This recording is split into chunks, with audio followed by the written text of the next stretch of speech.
Yo, and welcome to the 96th episode of Lake of Rage Pokemon Trading Card Game Podcast. I'm your host, as always, Kevin Clementi, aka Mellow_Magikarp. I'm joined today by a very special temporary guest host. Joining us for the first time, a voice that you have definitely heard, a face that you have seen before. We have the one and only Frosted Caribou. Boo, how are you doing today? I'm doing so well. I'm happy to be here. I'm going to be playing Community Day, the Slowpoke Community Day in Pogo, very shortly here. So I'm happy to be here. That starts at 1 o'clock local time. Am I correct? No, I think it's 2 o'clock. 2. Okay. I got plenty of time on the West Coast then.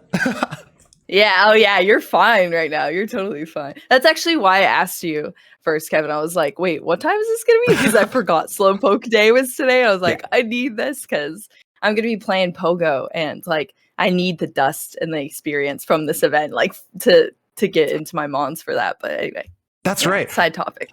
No, this wasn't on the thing, but I do want to. Well, let's just segue into it right now. I've completely forgot. You're registered for Pokemon Go at which regional is it? Fort Wayne. In Fort Wayne. Okay. How into Pogo are you? Are you just like, I want to do this for fun? Or are you like, no, I'm reaching rank 20 every single competitive season type competitive? No, I am not even close to that at all, actually. The idea came around that, I don't know if you watched the stream where, I believe it was Rose and Gabby switched on one of the streams. I did not. And they switched games. Mm-hmm. So like Rose, I think, went to cast Pogo, Gabby went to do VG. And I was like, oh, that would be really cool. Like, if I were to do that, what game would I do that with? I know absolutely nothing about VG. So I think for sure be Pogo because I actually play Pogo. But even then, I just got into it like in October. Mm-hmm. I was at one of the caster dinners with the Pogo casters, and they were kind of teaching me some of the aspects of the game. I just thought it was super interesting. I was like, I haven't picked up this game in forever. So I picked it back up, and I've been playing it since. So I'm really excited to get into it. But it's more from an angle of like, I want to see how the game works and learn how to cast it. So maybe that's something I can expand my field into. So, yeah. Oh, so you're looking at expanding. So you'll be able to do TCG and Go potentially. Yes. I mean, it's always good to have some flexibility, you know? I mean, yeah, you're not wrong, right? Mm-hmm. Did you run into, so I am not a competitive Go player, but there was a little while ago where they did that very first research, which like playing the Great League, you know, however many battles to get stuff. Did you run into the same issue where I'm like, I've been playing Go since day one. I've got so many Pokemon. And then you look and you're like, I don't have anything that is the least bit competitively viable. Like, did you run into that same issue or did you happen to get lucky and have some good stuff? No, I ran into the exact same issue because a lot of people who don't like play competitive Pogo, they don't realize that like the stats that you need are not stats you're looking for like what's, you know, you're looking for like 3-star Pokemon. Yeah. You're like, oh, this is super strong, but you don't want that for Pogo. You want like the lowest attack possible and then the highest of the other 2 stats. It's like what, defense and HP or whatever. I don't even know. Yeah, it's like it's something like that. Is what it's called. It's called something that isn't HP, but it's HP, right? Yes, exactly. So, and a lot of people don't know that. So like, I was one of those people who's like, oh, this is a 1-star, dust it, you know? So all of the Pokemon I had were not viable for Great League, like whatsoever. So I have been grinding to get there. Luckily, on the way back from Vancouver, Chip and I were on a big layover and we got a bunch of trades in and our friendship level's like low enough still that we could roll into good Great League stats. So he rolled me like half of the really good Pokemon I have now. I'm so thankful to Chip. Like if I win anything in Pogo, it is because of Chip Ritchie. I tell you that much. We're calling it now. When we see you in Top Cut for Pokemon Go, it is because of the Chip Ritchie. Yes, exactly. Anyway, before we lose more viewers who are like, this is not a Pokemon Go podcast, we're a TCG podcast. The plan for today is we're going to do some rapid strike questions. The first time we've had Boo on, so we're going to get to know her a little bit better. Then we're going to talk about casting, of course. How'd you get into it? What's it actually like? Because we've had a handful of official casters and everyone has such different experiences. I want to keep learning from them because I think it is so fascinating what goes on behind the scenes. And then we're going to talk a little bit about how to actually grow the game at a local level, what needs to be done to make this game more inviting and welcoming and available for people who are trying to play the game, because I have always gotten YouTube comments and stuff like that for people that are like, oh, I'm going to my first regional, this was really helpful and stuff like that. And like, how can we actually help beyond just like, here's a podcast, right? Yeah. So first thing we're going to do, some rapid strike questions. You're going to have 60 seconds to answer as many as you can. No explanations. I'm nervous. Just straight off the... No, you'll be fine. Anyone who's nervous, tell the same thing. Alex Cook got 6 questions in 60 seconds as the low end. So if you can answer more than 6 questions, you'll be fine. Okay. Wow, he must have just been there like... So one of the questions I asked him was, what's his favorite deck ever? And he changed his answer like 6 times. Like this, no, this, no, this. Like, oh, got it. Okay. Just commit to it. Yeah. I mean, whatever you say is official forever, but okay. Yeah. You got to stick with it.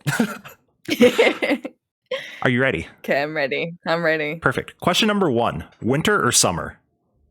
Summer. What's your favorite snack? Cheez-Its. Favorite deck you've ever played? Baby Blacephalon. Would you rather be late or be early? I guess be early. Yeah. What's your favorite internationals location you've been to? Oh, it has to be Australia. Easy. Super salad. Oh, I thought you said super salad. I was like, what is that? Sorry. Yes, the food, soup or a salad. Probably salad. Toppings on your perfect pizza. Just like all meat toppings. What color sleeves do you use? Oh, I actually just got these ones from Dragon Shield that are like a very cream type color, and I love those. They're so pretty. You tweeted these ones out recently, right? With the with the Kangaskhan. Yeah. Cats or dogs? Dogs. Juniper, sycamore, oak, rowan, or magnolia? Oh. Oak. What was your favorite subject in school? English. What food are you best at cooking? Boiled water. Actually, I can make a pretty good like eggs in a basket for breakfast. So. Okay. I learned it in home ec, so that's your like one. The only reason I'm good. Yeah. Are you not the cooker in your relationship? No, not at all. Absolutely not. I respect that. Everyone needs one, right? And it's like it's one person or the other. It cannot be both people. That's very true. Well, we get like pre-prepped meals now, so it comes with the instructions. So It's kind of hard to mess it up, but even then, I still like messed up tacos the other night. So, yeah, I don't know. Is this you got a sponsorship code for it or no? No, okay. Not like that. I was gonna give you a chance to plug it just in case. You Shameless never know. Plug. Yeah, I feel you. Anyway, you got 13 if I can count correctly, so that's pretty darn good. Oh wow, that's pretty nice. Okay. Why'd you choose oak? I just like grandpas, I guess. I don't know. I mean, oak's my choice too, so I guess I have to agree with that one. There you go. Grandpa fans in here. I was thinking about Juniper just because I was just building like some GLC decks, and we were just talking about Juniper, and I was like, oh, Juniper's so cool, but nah, I got to go with the grandpa for sure. So then, wait, you just said Juniper in your GLC decks. So you picked her over oak. Yeah. I think it was just more so like I don't have a lot of the GLC cards. I've actually bulked and like gotten rid of a lot of those cards, and now I'm like regretting it. But I think it was more so like just looking through older cards and having it there and just be like, okay, let's slot this one, Because you've been collecting for a while, right? Like in theory, you would have quite a few of those. Yeah. No, I should have a lot more, honestly, for like as far as the trainers and stuff. But it was like, oh, we're never gonna, because I never planned to play expanded. Good choice. So I was like, I'm never gonna use these, and then GLC rolls around and I'm missing a lot of cards now. Oh no. It's a surprise. So, all those things are never gonna be used. Now are. It's so funny. GLC is just such that format where like the Gabite is the one that I look at. The one that is it Gabite, the middle evolution? Yeah, because it's Gibble, Gabite, Garchomp. The one that searches out a dragon that's now like a $15 card. And the amount of people that are like, what? Like that was a bulk card. Like as soon as it rotated out of standard, it wasn't even that good in standard to the best of my knowledge. Like, I don't need this. Now everyone's, I know, right? Yeah, and then it's like harder to find too, and that's like why the price goes up as well. It's like, yeah, because it's I mean, so goobery. The amount of people who probably have them sitting in bulk who don't play GLC and they aren't like in any competitive sense, and it's like, oh yeah, that's just like a card that I have to trade in eventually for 4 cents. Yes, exactly. Well, I just went to like a local shop that's like down the road from me, and they have tons of bulk boxes. They're just like 10 cents for whatever's in this box. And I found so many trainers in there that are like perfect for GLC. So yeah, I'm really happy. That's always a win. That is. And I found my bug hunch, my Cricketot too. I found 2 of them. So I'm hyped about it. Wait, is Cricketot one of your favorites? Is this a boo fact I didn't know? No. Okay. It's just that Cricketot is like super good because the move that it has, like the bug hunch to search out Pokemon. It's like really good for no reason on a Cricketot. And the Cricketune is very good as well. But yeah, so I didn't have that Pokemon. There was only a couple Pokemon for my grass deck that I didn't have. Yeah. I had to proxy, but that was one that I like found in the bulk box. And I was like, woo. Is this one of those GLC cards that's like impossible to find? I don't think so. I think it was just, I mean, I don't know, because Chip said he had like 1 billion of them. So any cards that I'm missing, I'm just hitting up Chip for. Yeah, I was going to say, I think Chip has 1 billion of everything, so I'm not sure if that counts as. That's true. That's like a little bit biased, I guess. And when you said Baby Blacephalon is your favorite deck, which version of Baby Blacephalon? Because there's so many different types. Yeah, that's true. I guess it was like the later version right before it died, or like rotation happened, I suppose. But yeah, I know it's controversial saying that deck, just because it's like maximum degen deck.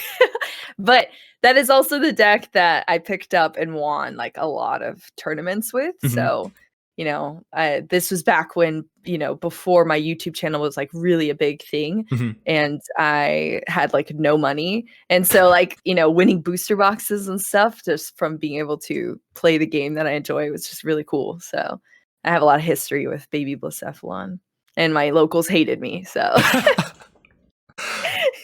So what came first, your love of opening packs or your YouTube channel funding your pack opening? Wait. So my YouTube channel, like making enough money on YouTube. Yeah. Were you just like, did you love opening packs and you're like, oh, I have the personality to make this a career? Or were you like, oh, this is kind of fun and I can do it on YouTube? It was definitely the last thing you said. So I was like, I had like no money when I started YouTube. I went from full-time streaming that I was actually making a decent like living from, but I ended up not enjoying. I actually got partnered on Twitch, and it just like wasn't the lifestyle for me, I suppose. Streaming every day, being a streamer, I just didn't enjoy it as much as I enjoy, you know, curating videos and like editing and all of that. So I knew that like YouTube would probably be a platform I enjoy more. And then through finding Pokemon, it was opening packs first. And because I have no history at all with Pokemon, like whatsoever. And then my, I guess, boyfriend at the time, now fiance, he I think had been watching YouTubers like open Pokemon packs and then wanted to buy them because of those videos. And we like found a box at Target or something, and it was like on sale. Dang, what was it? Fates Collide, I think was the set. Yeah. And then he was like, oh, I want to buy these Pokemon cards. And I was like, we're not buying Pokemon cards. Like, no. Like, why would we do that? But we ended up buying it and opening it and had a ton of fun with it. And like, I've always been a big board game type person and card games and stuff, like regular card games. Yeah. And and so I was like, I want to learn how to play this. And that's how we got into like creating. And then, through playing it and learning the game is when I like, and then opening packs was what I brought to YouTube. To my, you know, I had probably like 20 viewers at the time or something. But my fiance funded literally my entire, like everything I opened, he was buying because I had no money. And once I left Twitch, I just started bartending. And yeah, it was paying my bills, and I had no excess money after that. So it took me a long time to get to where I am now. So it definitely took a grind. There's a lot of morals in that story, but that's one of the big ones for anyone out there who wants to be a content creator of. Yeah. It took time. You didn't just jump right into it. No. Yeah, it took a long time. And I had a lot of experience from Twitch world as well. Kind of being used to the content sphere. So, but yeah. So it took a while.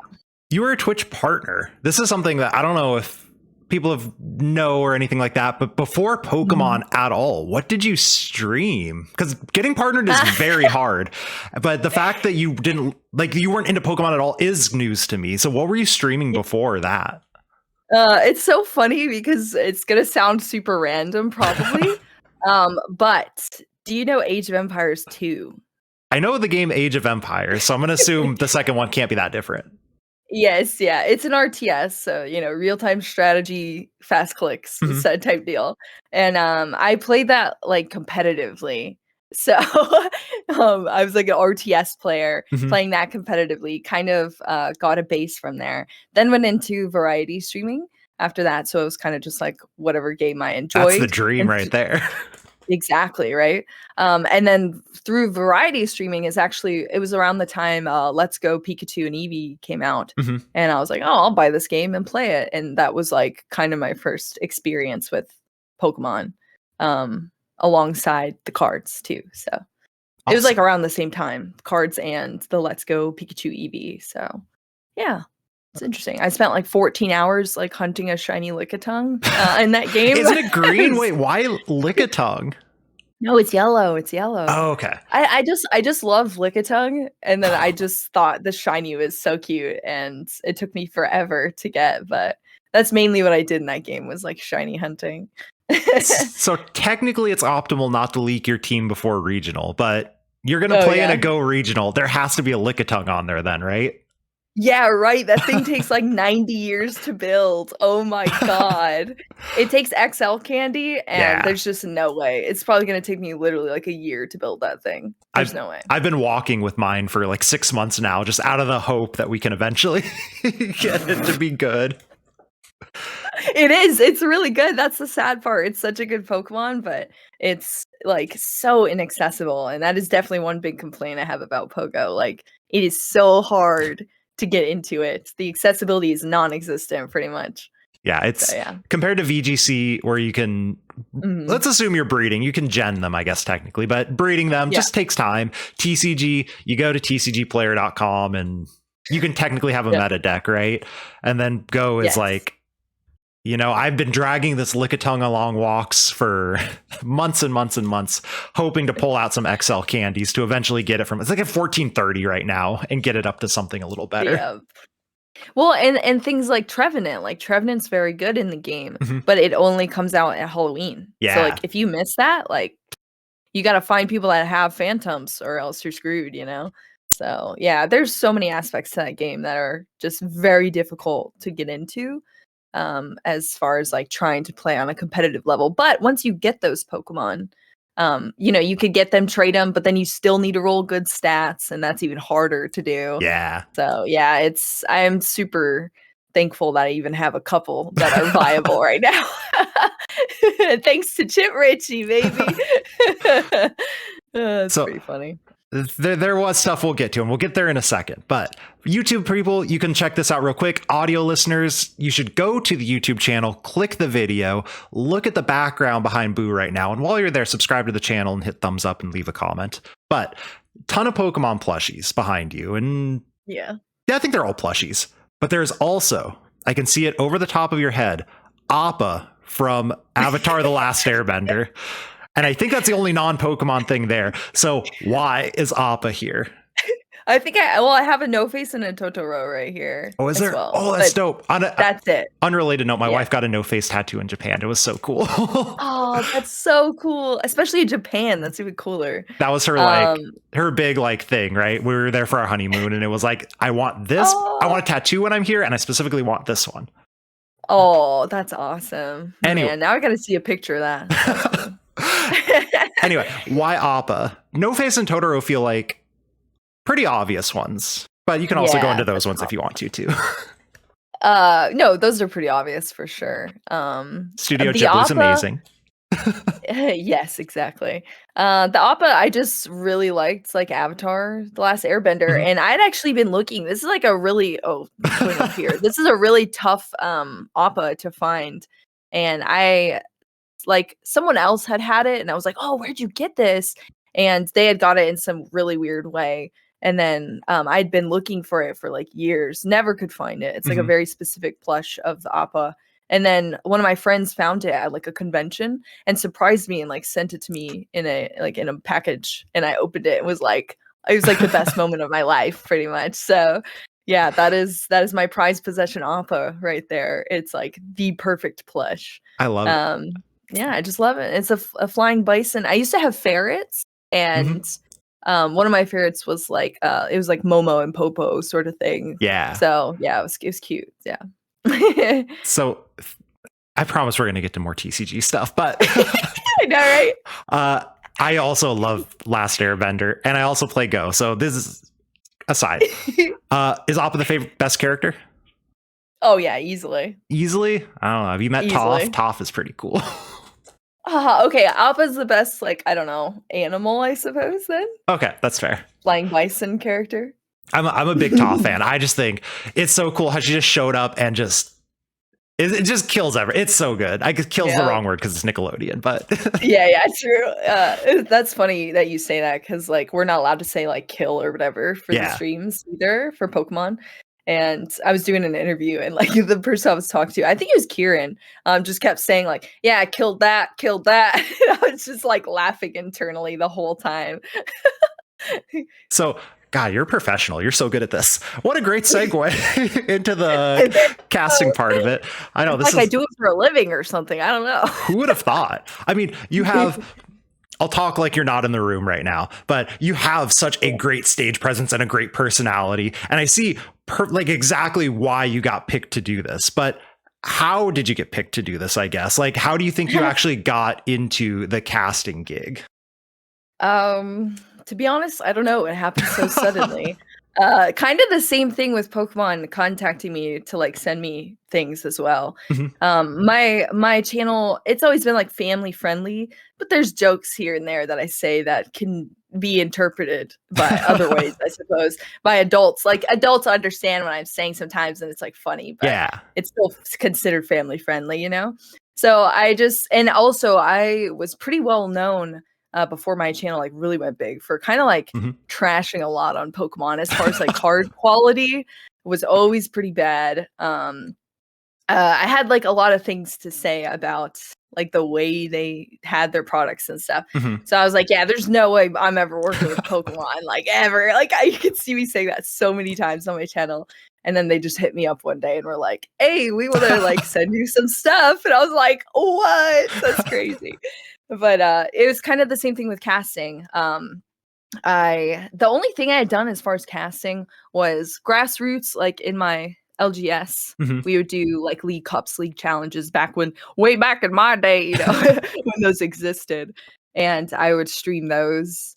Like I'd cast over those. And so I kind of like made that a thing in my local scene, I suppose.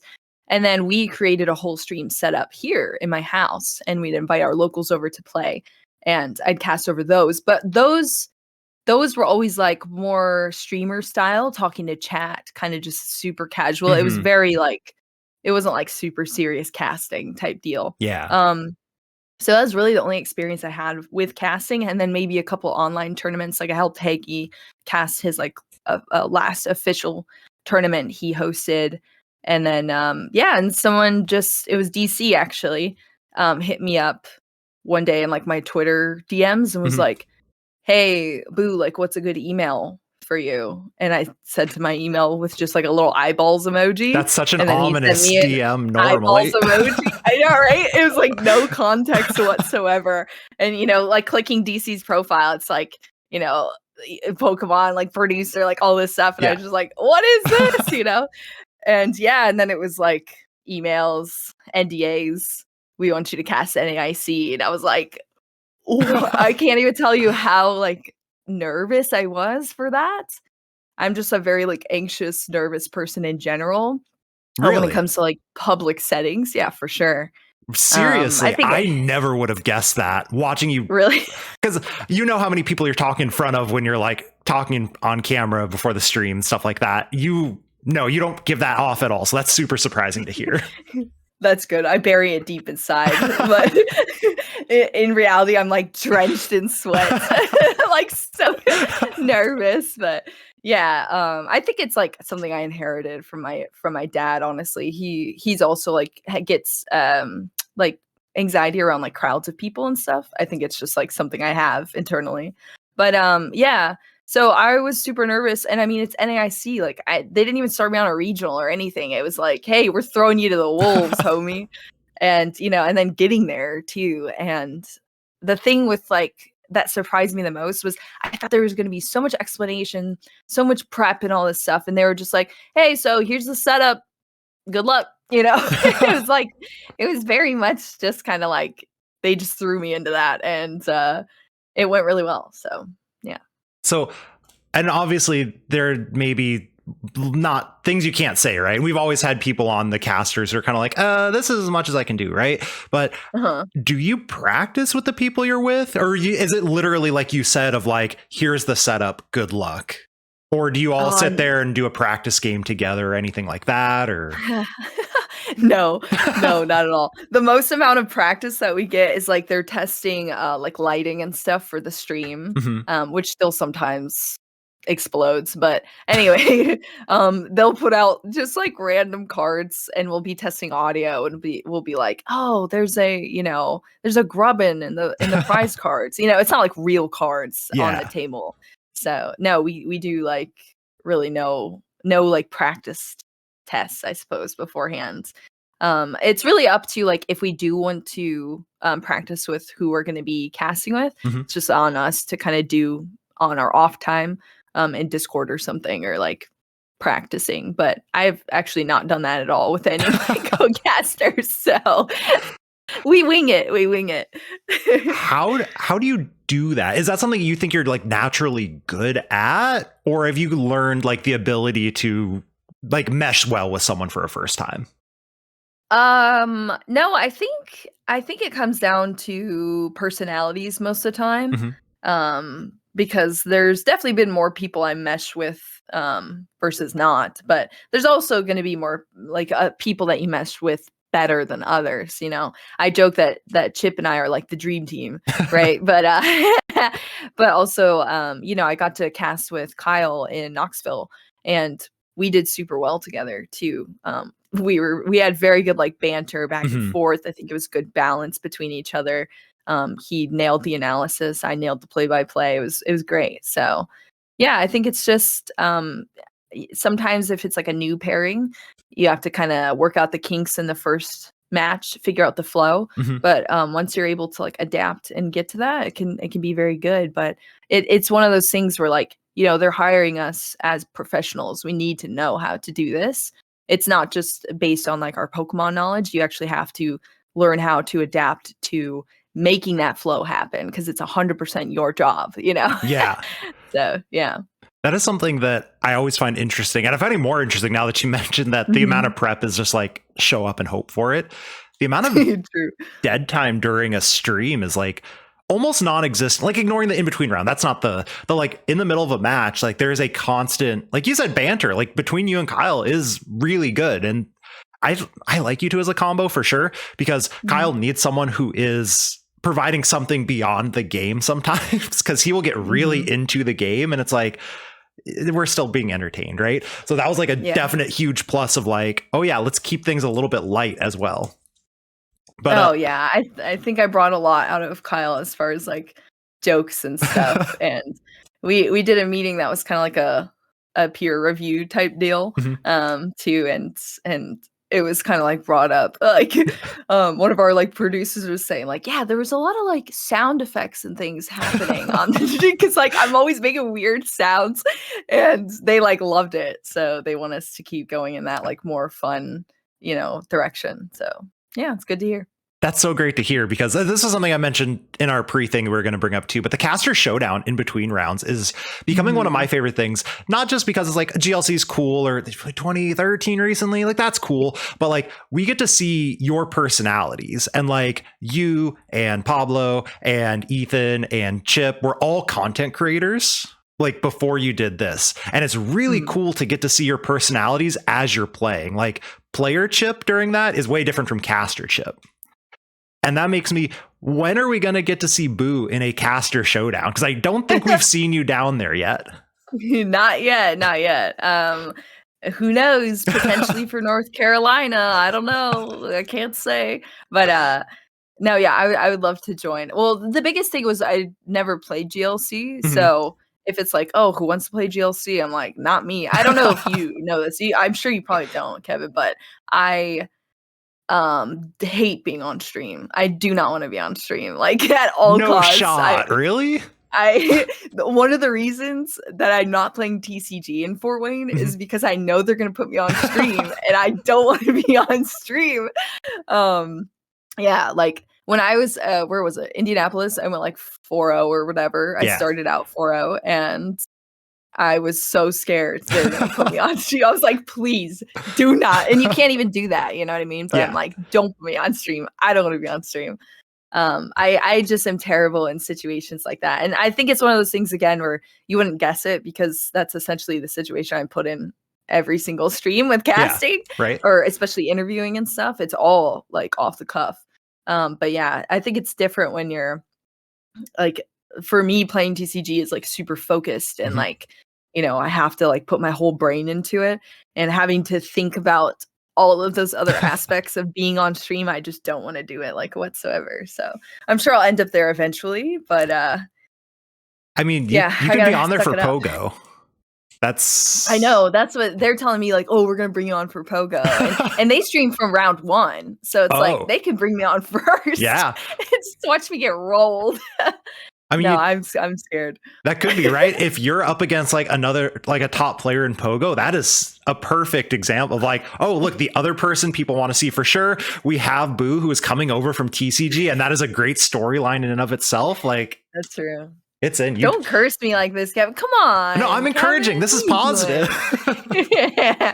No, but yeah, I'm super excited to be able to get on stream to play GLC, or even, I mean, whatever I guess we end up playing. I don't have a ton of retro decks built besides like base set, but yeah, like even a standard deck, I'd be down, but I would not enjoy it. That's for sure. Are you not a huge fan of the current standard format? Not really. I think it's mainly just because I have been casting it for months now, and it is pretty stale, to say the least. That is true. I guess that's. I want to see more cards that add a little bit of spice. Which, I mean, now that we've seen a lot of things coming out from future Scarlet Violet sets, I think we're going to see that down the line. So I think it's going to get a lot better. But I like cards, like big comeback cards, things that, you know, give you something to watch the match for, versus like, oh, you don't set up turn 1, you're losing, you know. How do you like think about filling that time? Because so I'll preface this a little bit of my experience casting my locals. You're watching the game, and it's best of 1, which is also makes it a little worse because you can't scoop and go next. You're watching it and you're like, oh, Mew went draw pass turn 1 with no VIP pass. And you're just like, that's kind of probably the game at this point. Like, how do you avoid saying that? How do you get out of that mentality of like, I guess the game's over already? Because you do a great job of like, oh, they can still do it. And I'm like, no, they can't. But like, you can't say that. Yeah, exactly. I mean, you can say that to an extent. Just say like, yeah, there's not really, you know, much they can do at this point. But I think more so like, because if you say that and you're just kind of like beating a dead horse sort of thing, it's not really entertaining for the viewer either. So a lot of this filler usually happens during like shuffling or things like that, when nothing's actually even happening on the board. But I know that they want us to lean into kind of more explanations of like the deck construction themselves, like what a deck is structured, like how it actually plays out. And that's a very easy thing to fall back on in one of those situations, because you can see how their deck is failing, but while they're shuffling or whatever, you can kind of explain how it's supposed to be working. You know what I mean? Yeah. So that's easy. I don't know. To me, it's like, I feel like the fallback for a situation like that is always to just lean into topics that, let's say a new person is watching, that they can understand, just tuning in, because that's just like, it's easy filler and it serves a purpose. You know what I mean? To involve people that don't know what's going on screen, I suppose. So, yeah. Yeah, because the viewership is massive. There are 100% people, because they say it in Twitch chat, who are like, what is happening here? Yeah, and I think that I don't think we focus enough on that audience, honestly. A lot of people, I say this all the time, but like, our players, like half of our who would be watching the stream, they're not watching, they're playing like in our field. Yeah. So who's left? It's the people who couldn't make the event. So you're still going to have, some like top 1% competitive players. But even then, a majority of the players in our field, I mean, you're talking about 1,200 people on average or whatever. Those are not all going to be like top 1% players. That's why they're top 1%. So even in the playing field, there's still that 99% more casual type player base. And then viewership, it's going to be even more narrowed down than that, because, the people who the stream is sort of targeted to, as far as competitive players, are outplaying, you know what I mean? So it's like, who's left is the people who are new. And I think the stream is a huge opportunity for us to grow more of our people getting involved with the game. But I don't think we focus enough on like that aspect of it. So like newer people. You're again such an amazing professional with the perfect segue. But there's one more thing I wanted to ask real quick about casting before. I just wanted to appreciate that you did such a great job, and I'm completely gonna ignore it, which is like the worst thing you could do. So good. It's been very awesome. One of the biggest things I've been critical of on Twitter is the like matchups that are being picked. How hard is it actually to pick the matchups? Like, tell someone like me who complains about it why I'm so ignorant to, like, it's actually really hard. We have like 12 seconds to go. Like, do you see deck lists beforehand, or you just like randomly like walking around and be like, this person, and then see which one you go, and you're like, boom, let's go. Like, how does that work? As much as you can say. Maybe you can't say too much. Yeah. I don't think I'm really barred from talking about this at all, really. But as far as like our matchups, so it's kind of a combination of everything you said. So we walk around the tables, we see if we see anything interesting that's at the top tables. Because obviously when we start the stream, it's like round 3. We're starting in round 4. Like we stream round 4s. Yeah. So so it has to be people who are 3-0 or whatever. So we're starting at top tables. So if we can find anything interesting in there, we focus on that deck or that player. And then we also have, we do have all the lists as well. We have access to them. So we can literally like open up people's lists and see if they have anything interesting that would be cool to showcase on the stream.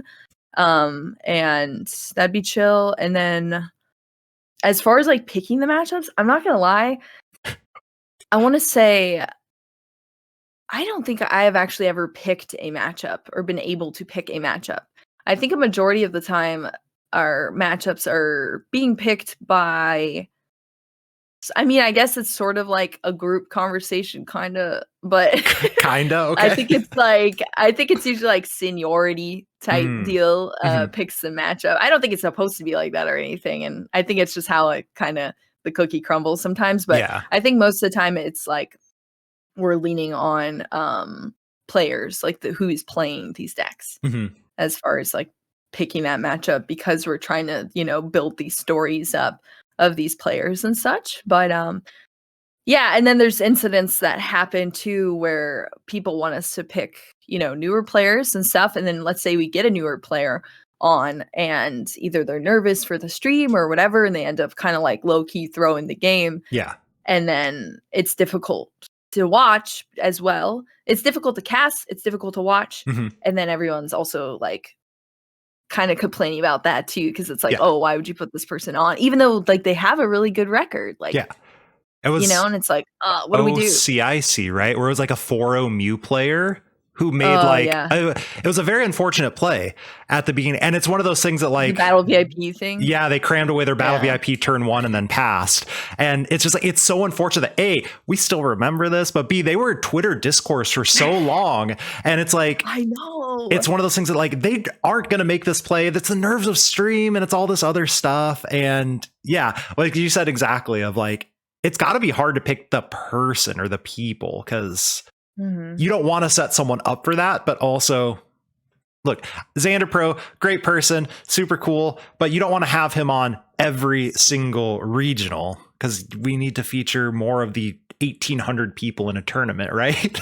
Yes, yeah, and that's why it's so hard to balance, because it's like do we lean toward the players who we know are going to give us good performance for the stream, so that we're demonstrating, you know, these decks at the highest caliber, but at the same time, like I feel like, especially in this format, at least, you know, when you go into those top tables and the top players, they're going to be playing decks that we've seen tons of, you know, so that's an issue too. And then it's also, you know, do we put a newer person on, which I always advocate for, but it's just like, what is the sort of, I guess, backlash type deals gonna be from it, depending on what happens in the match. It's a total toss-up. You know, we've never seen this person play, we have no idea what's gonna happen, so like, it's tough for sure.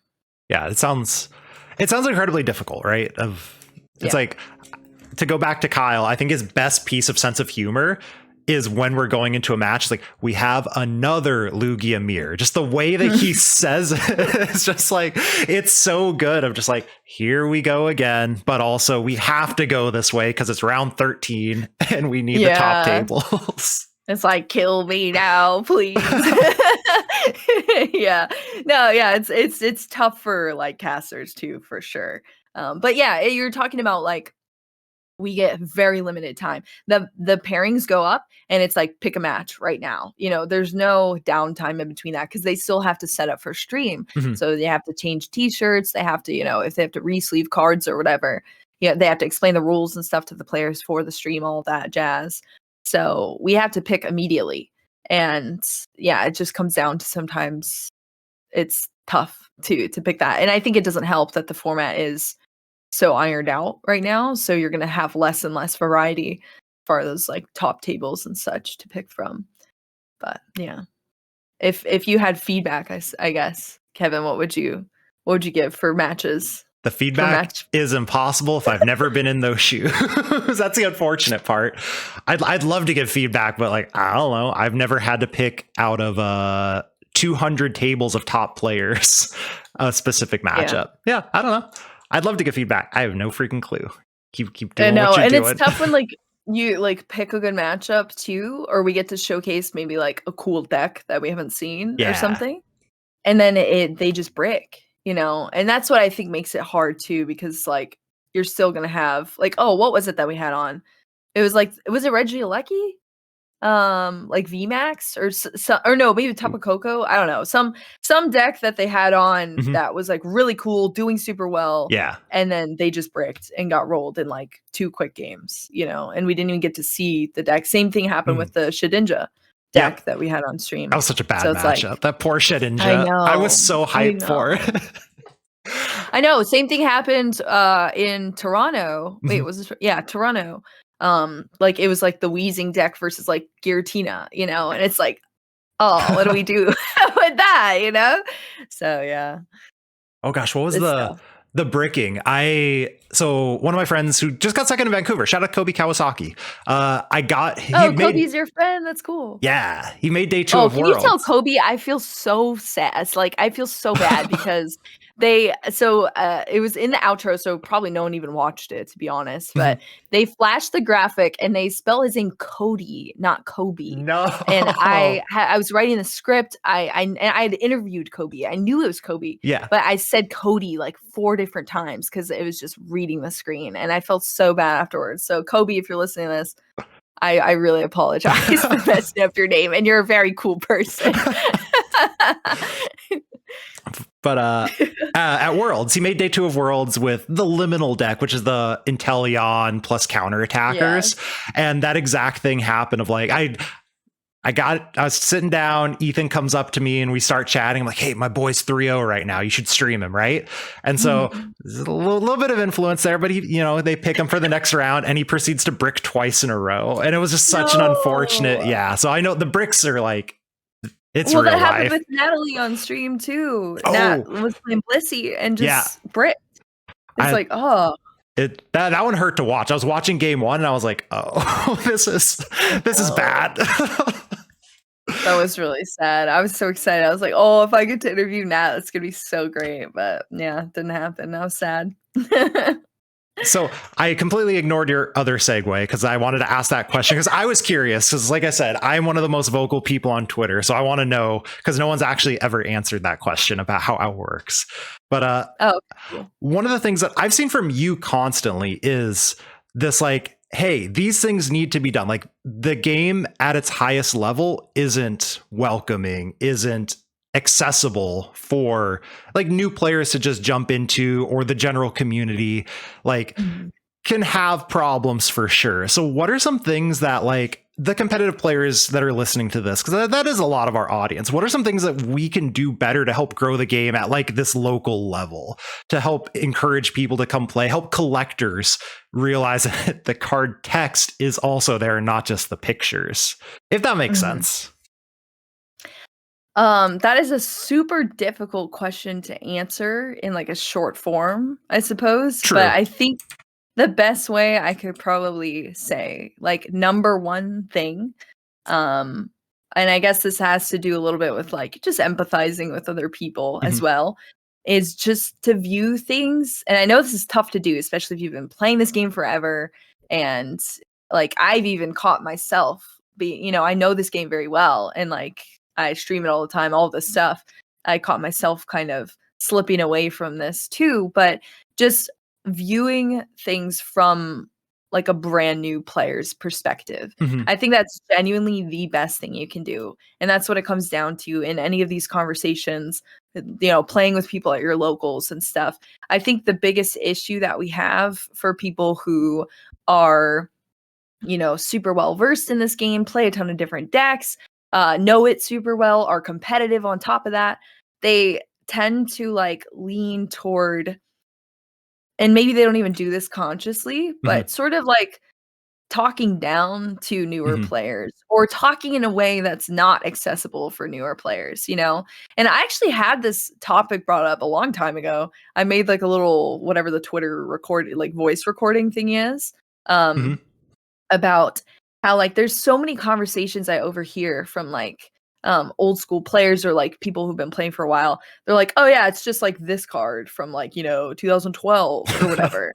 And it's like, if you're a new person listening to that, how is that like going to make you feel? You know what I mean? Being like, I don't know what the heck that card is, like I don't know what they're talking about, and you automatically are just like subconsciously forming these environments that seem very exclusive, seem very difficult to get involved with, and you just feel like excluded from it straight off the bat. And if you're not actively trying to create a welcoming presence, then you're not helping the problem, Yeah.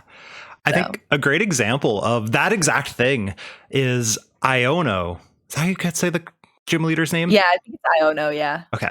Iono that just came out. Everyone on Twitter, the game is now saved and is back, right? And then for those who don't know what Iono does, it is both players shuffle their hand, put on the bottom of their deck, and then draw a card for the number of their prize cards remaining. So very similar to N that we had for a long time, except that was shuffle into your deck, right? Yeah. Everyone's like, the game is saved. This is the best thing ever. And then the person who is both the best and worst person on Twitter, Jake Gearhart, made a great thread explaining like, why is Iono so good? Why is this such a valuable thing as a comeback mechanic? Why is the shuffle, put your hand on the bottom of your deck, a positive thing? And that's the type of thing of like, everyone in the world is like, the game is saved. It's like, well, that card hasn't been standard legal for 6 years. That's a long time. I think it's like 7 years or something. Yeah, it's a long time. I think had I even played a standard format where N was legal? I think like the very first month I played, or the very first 2 months I played, N was standard legal. Like, and most people would look at me and be like, bro, you've been playing a while. Like, technically not. I just played a lot of expanded, so I have an idea. Anyway, and that's like a great example of like, don't take for granted like people knowing what these cards do, why they're so good, why they're important. And I think that's a really good piece of advice right there. Something else. Yeah, and keep going. I was just going to say, I think it segues to so many different discussions and such too.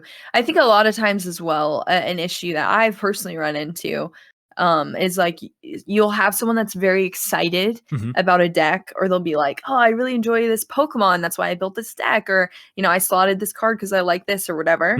And then very shortly after that, it's going to be a player that's like, oh, that's trash. We were going to say the same thing. I love it. Yeah, there you go. It's gonna be like, oh, you're gonna get rolled, or like, oh, you shouldn't even be playing that. This happened to me with Duraludon, and it was like right before Duraludon ended up like winning a regional too, which was so ironic. But I just like Duraludon as a Pokemon. So I'd been playing that deck for a long time, even when it was like still pretty bad. We'll come back to it, but like, why do I like Duraludon? It's a giant building. Sell me on Duraludon as a Pokemon real quick. Okay. I have a personal story behind it, but yes. So I just like Duraludon a lot, and so I had been playing Duraludon and stuff, and it was like in my own sort of space of the people I communicate with and stuff on a regular basis, and it was just like, and I was saying like, oh yeah, this is my pet deck, whatever. And they're just like, oh, you're playing like the worst deck in the format. Like, I don't even know why you're bothering or wasting your time on that, and it's just like a very negative perspective to have. And then I just imagine that, again, it's like kind of focusing in on, think about this from a newer player perspective. They're super excited with this deck for whatever reason it is. And then it's just like you instantly shoot them down because it's like not the best. That's not going to get somebody to continue playing our game. You know what I mean? So I think it really just comes down to like a ton of times, like leaving your own personal whatever aside and focusing, like actively putting your brain toward focusing on welcoming like newer people into the game with that atmosphere, I suppose. And I just don't think many people are like willing to do that genuinely. Especially from our competitive space. Our top 1% players are like some of like the most toxic people I think you could probably find. So, hot take. Yeah, you'd be amazed at how unhot that take is. That's just not going to be said publicly. Oh yeah, that's true. Yeah. I'm never afraid to say things like that publicly. And of course I'm never speaking in like every single top player is terrible person, That's why I love doing our interviews and stuff too, because like actually sitting down with these players like one-on-one, and I have a brief conversation with them before the interview happens too, and kind of just getting to know them on a more personal basis is always very cool for me. I want to real quick co-sign 300% everything you said. And it's my podcast, so I'm going to advertise my own thing. But in my Discord, this is something that I'm a huge fan of. I've got several people in there I cater to a competitive audience, right? Like several people who are trying to get a Worlds invite or trying to get to that next level. And then we also have people who are completely new to the game, or they're like, yo, how do I make Flip Dragapult work? And you know what I mean? The competitive players in there are like, hey, let's optimize this deck. Like they're not like, hey, this thing's bad. And I am always really happy to see that, because so many times it's like, why would you ever play this? It's bad. And it's like, well, sometimes you do just want to play the thing, right? I brought the Pokemon GO Magikarp to a local tournament. Like I had to pay entry fee to get absolutely destroyed because that deck is so bad. But I'm like, I want to play Magikarp. I want this to be good. Right. And it's like, no matter how many people told me it was bad, I'm like, I don't care. I want to play Magikarp once before this thing is even more unplayable, because Sableye was coming out pretty soon. Oh my gosh. Yeah. But we do have to circle back around. You said you like Duraludon. As a Pokemon, the deck is fine. The Pokemon is a giant building. Okay, so I had the exact same viewpoint on that. I was just like, oh, why is this even a thing? It's just a giant skyscraper. Like, it's so lame. Worst Pokemon ever. And it just so happened. Dang, what was it? Evolving Skies? What set was it on the pack art for? I should know the answer to this, but I don't know any sets. I'm actually really bad with the sets too. But whatever set had the pack art of Duraludon, I opened a lot of it, and like every single Duraludon pack, I got like really good pulls from. And so it just became like a meme on my channel that like if I open a Duraludon pack, it's gonna like bring me good luck. So it was a thing that like Duraludon was like kind of becoming my homie because he was like pulling me some good stuff, you know. And then from there I started playing the deck and like winning with it and having fun with it and stuff. And I think it was just like built from there. And now I think it's really cute. I actually don't have a Duraludon plush, which is surprising. Do they make I have them? the little figurine. Yeah, they make them.